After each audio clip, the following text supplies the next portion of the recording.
This is lecture 12C. So I talked about we've set up the Tang Dynasty last time. They had sort of followed in on the coattails of the Sui Dynasty and taken over.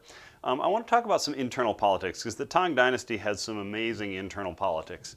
First of all, I want to talk about Empress Wu, who was actually one of the only women to rule China in her own name. She was actually the wife of Emperor Gaozhong. But he had a stroke in the 660s,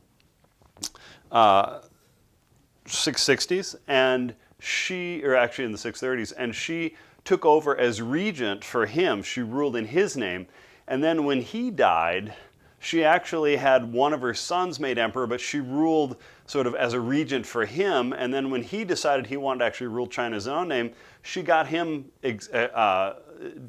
dethroned and named another of her sons, and when he wanted to actually rule in his own name, she got rid of him also, and she actually got herself named empress in 690, and from 690 to 705, well into her 80s, she ruled China. And so she was actually a major player in China, in Chinese politics for a good 60 years. And she actually, one of the interesting things is she tried to move away from Confucianism by embracing Buddhism, because in particular there was a story in Buddhism that there was a Buddha Maitreya who was a female Buddha who had achieved enlightenment, and she tried to use this story to sort of come up with a justification for why a woman should be ruling China when all of Confucianism said that women could never be superior to men. And so Empress Wu gets pushed aside finally in 705, but the politics just keep getting stranger and stranger. The following emperor's wife tried to exert enormous influence, and then we get to the reign of Xuanzang, who was Empress Wu's grandson, who ruled from 713 to 756. Now, in the first part of his reign, he was actually considered to be a fantastic emperor. He was really diligent about managing and administering his empire. He paid attention to everything, including budgets and such, and he really tried to manage the empire well. And this early period of his reign, from 713 to the 740s, is seen as the sort of heyday of the Tang Dynasty, when the Tang Dynasty reached its maximum, geographical extent, but also it's sort of the height of its culture and economic power. But things began to go downhill in the 740s. First, Xuanzang seemed to sort of lose interest in governing. He began to sort of pay more attention to just having a good time and pay less attention to governing. And in particular, in the early 740s, the empress died, and he was depressed by that, and to sort of fill the space, he had thousands of concubines brought to the palace, and he would just sort of use and discard woman after woman as concubines. But then he saw his own daughter-in-law, his son's wife, and he was so infatuated with her beauty that he forced his son to divorce her, and she went and lived in a monastery for 5 years, and then he brought her back to the palace as a concubine, and she became the chief concubine, which meant the sort of top-ranked woman in the imperial household. And she goes down in history as the name Yang Guifei.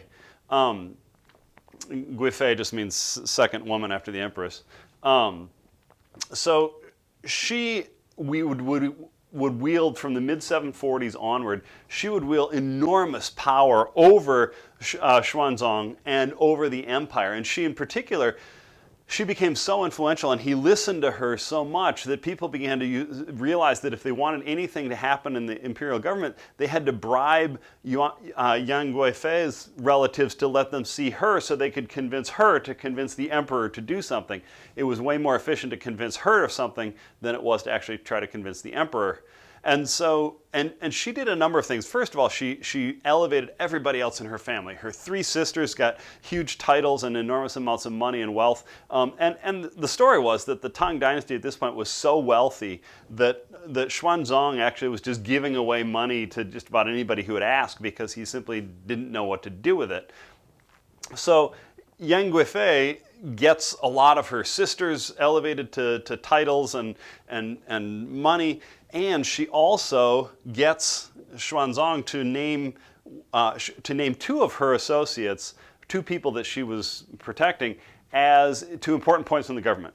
The first, she had, well, actually, I'll do this one first. An Lushan was actually he was not Han Chinese, he was of a different ethnic group, but he had risen up as a general, and he had caught the eye of Yang Guifei, and so she convinced the emperor to put him in charge of actually three different provinces in northern China as a military governor. And so these provinces had the cream of the Chinese military, so he was really put in charge of the best of the Chinese military, and this was a really powerful position for An Lushan. But she also convinced Xuanzang to put one of her cousins, Yang Guozhang, into position as as a chief minister in the palace, and so he really had control of big portions of government policy. But he was really corrupt. He took bribes. He was kind of dissolute. He was really into partying and whatever. But all this was fine so far, and there were other male relatives also that Yang Guifei brought into the government and gave important positions to. And so there was a fair amount of corruption, and there was a fair amount of resentment from other people at the influence that Yang Guifei had over the emperor and all these relatives being put in important positions. But the issue that brought everything to a head was actually not outside people being upset, but rather that An Lushan and Yang Guozhang got into an argument. They got into a fight, and essentially Yang Guozhang began to really fear that An Lushan was getting too powerful, and so he began to try to convince the emperor that An Lushan was going to rebel against him, so that hoping the emperor would demote An Lushan or maybe even have him arrested.